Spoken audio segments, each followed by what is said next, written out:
Nawala ako ng 3 araw dito sa Maynila. At dahil nga kami ay umakyat sa bundok sa 10th highest mountain ng ating bansa, which is ito yung Mount Kalawitan, na matatagpuan sa Mountain Province at may taas na 2,714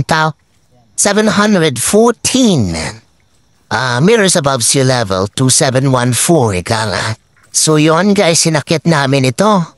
At gaya ng inaasahan natin, since major climb ito, ay talagang may parte na mahirap, may parte na magaan, may parte na chill-chill lang. At of course, the view. And of course, ang mahalaga ay ang mga kasama guys, kasi napakasaya namin dito.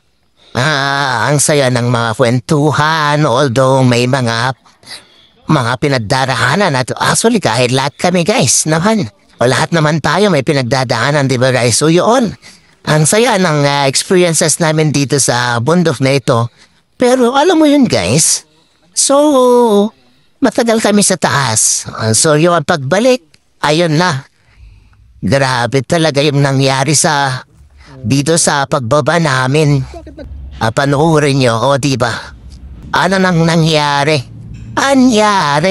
Di ba guys?